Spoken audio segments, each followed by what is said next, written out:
Hello, it's time for another physical sciences lesson. We've got an exciting lesson all about electrodynamics to deal with. And our focus today is on alternating current. Alternating current is something that you might be familiar with. In fact, it's probably how you're watching on a TV at the moment. It's what we find in our houses, how we cook, how we get lights. But have you thought about some important questions about alternating current? And here's the first one. Why is alternating current used to supply the country with electricity? Now, there's an interesting idea. Why is it alternating current, and why are we all using the same source of electricity? We've experienced times when that source isn't very reliable and we have to have load shedding or load reduction and we have blackouts. But normally we would find that everybody is plugged into the same system or grid and we're able to cook and watch TV or use a geyser. It's all because of alternating current. And we're going to find out a little bit more about it.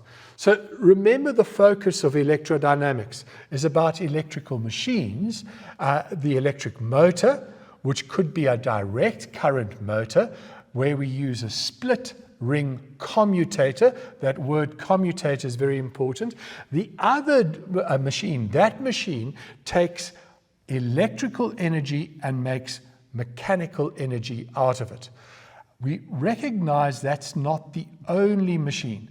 The machine that we're interested that produces alternating current is going to be the one that takes mechanical energy and makes electrical energy from it. That's called the generator. And the type of generator that we're focusing on today is the one that produces alternating current. It has slip rings. And the whole relationship between this is driven by the idea of electromagnetic induction, Faraday's law. It's applying that relationship between force, current, and the magnetic field.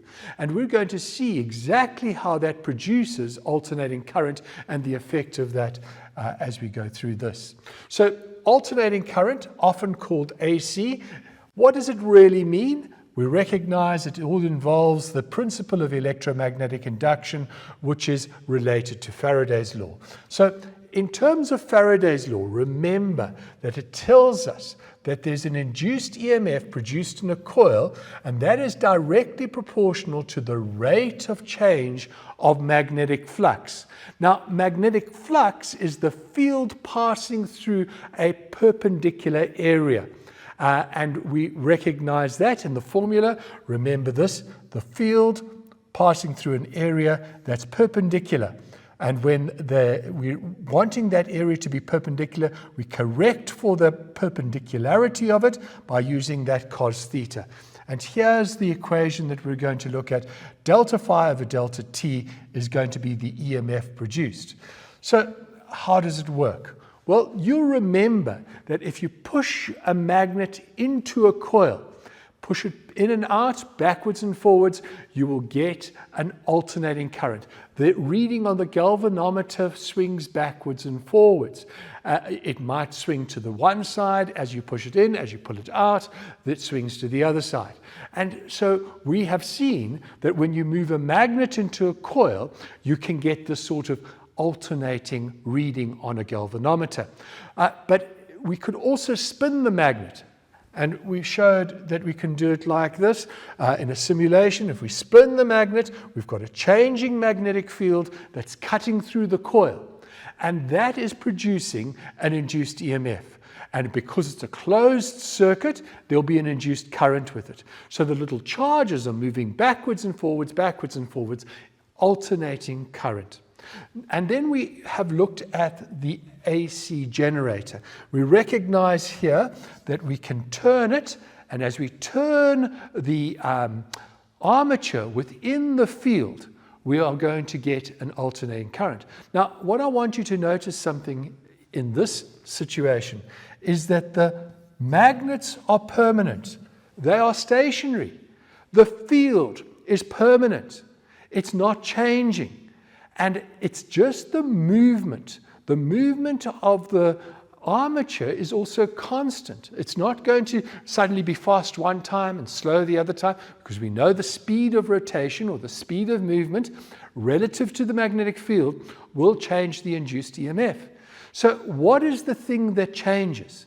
Well, the only thing that is different as we turn this armature is the amount of area within this that's cutting through the field. And that is the thing that we're going to look on that produces for us the induced current in the coil. It not only changes direction as we're turning it, but it increases and decreases in strength. And as a result, we can get a graph that has an interesting shape. I'm sure you've seen this sort of shape in mathematics. It's, of course, a sine curve as I've drawn it here. It has a maximum value, it has a minimum value, and it has zeros at different points within the cycle. It's a cyclical term. And so we recognize that this current is changing direction and it's changing magnitude. And that's what makes it such an interesting thing to study. We've got to ask the question, why does it do that? But of course, we can't give the full explanation right now. We're just introducing the idea. And I think it's time that we just keep these ideas in our mind and we go and have a short break. After this, we'll explore the relationship between this graph and how that armature rotates within the coil. We'll see you after the break.